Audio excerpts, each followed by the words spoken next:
impunidad, el tema de la impunidad, el tema de la corrupción, está el tema incluso pues de la prisión preventiva oficiosa, esta discusión que se dio en la Suprema Corte de Justicia, la reelaboración de un proyecto, porque lamentablemente en México todo se politiza y si no se politiza se malentiende y todos lo queremos más o menos acomodar a una conveniencia en específico.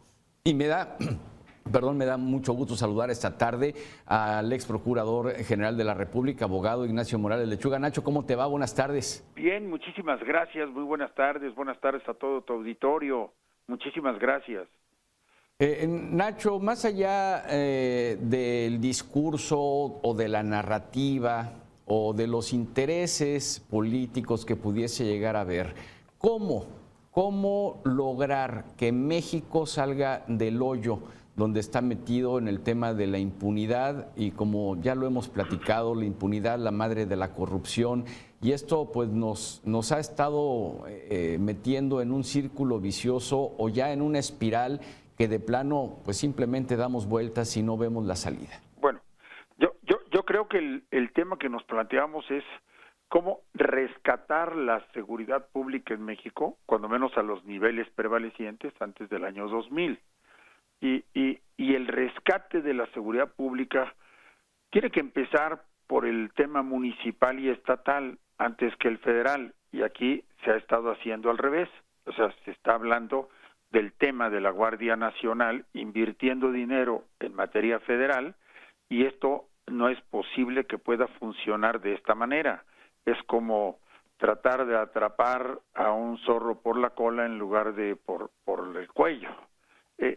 Y aparte de todo esto, se requieren, por supuesto, trabajar mucho en materia de prevención del delito, en seguridad ciudadana con la policía de proximidad y, por supuesto, en investigación y persecución de las conductas ilícitas. No me da pena mencionarlo, pero los índices de impunidad, por ejemplo, en Veracruz, están en 98.4, es decir, solamente el 1.6% de los delitos cometidos llega a una sentencia judicial, y eso sin meternos a calificar las sentencias judiciales. Es un trabajo de ingeniería constitucional, legal y, por supuesto, operativa, pero la solución del actual gobierno es poner en práctica como muchas otras tareas, al ejército como responsable y a la marina, cuando ejército y marina han sido preparados para otras tareas. Es como si dijéramos el encargado de un odontólogo, que es un médico también, va a encargarse de hacer operaciones de neurocirugía. Pues por más voluntad que ponga el odontólogo, no sabe practicar neurocirugía. Y esto motiva que las cosas no funcionen. Es decir, cada quien debe encargarse de sus tareas, y las tareas están seccionadas, especializadas y subespecializadas. Pero además no hay que empezar por el ámbito federal. El 95% de los ilícitos que se cometen en el país son del fuero común y corresponden a los estados atenderlos.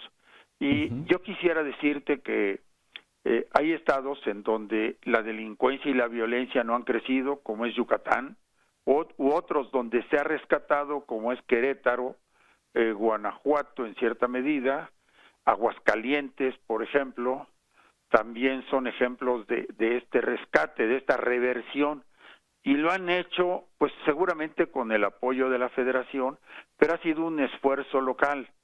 Y municipios que pueden ser ejemplares también en el manejo de la seguridad, podríamos poner a Orizaba o a Mérida o a la capital de Querétaro, o inclusive la misma Ciudad de México, y en todos ellos hay una característica: no hay Guardia Nacional, no hay federales, los que están operando son las policías locales.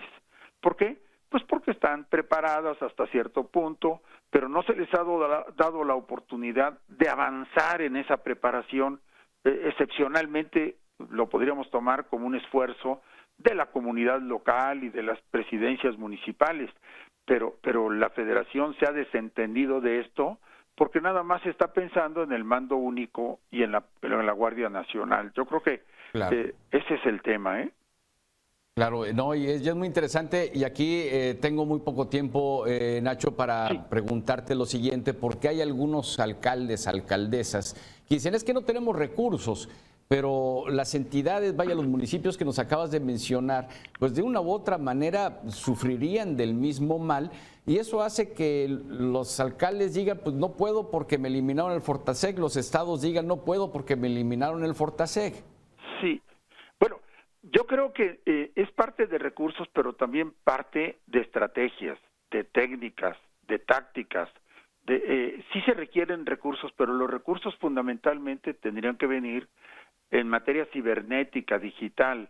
La digitalización de la seguridad pública es un aspecto de modernización que no se ha agotado y que tiene mucho que ver. Hoy por hoy el C5, C4, estos sistemas de captación a través de las cámaras y de videograbación, así como los celulares, han ayudado de alguna manera a la investigación y esclarecimiento de muchos hechos delictivos. Entonces yo creo que tendría que trabajarse mucho por ese campo, ¿eh? Bien, y la participación ciudadana, ¿no? Es decir, que los ciudadanos también apoyemos en esa tarea. Sí. Es parte de lo que ha hecho Yucatán, o sea, Sí, una sin persona duda de alguna, Mérida, si ve un carro que no lo conoce, enseguidita avisa. Sí, y hay otras cosas. Hay mucho trabajo, mucho empleo en estas entidades que te he mencionado. Hay tasas de crecimiento del 5. Así es. Bien, pues Ignacio, te agradezco mucho este espacio con Mega Noticias, como siempre, te mando un fuerte abrazo, muy buenas tardes. Igualmente, un abrazote. Gracias.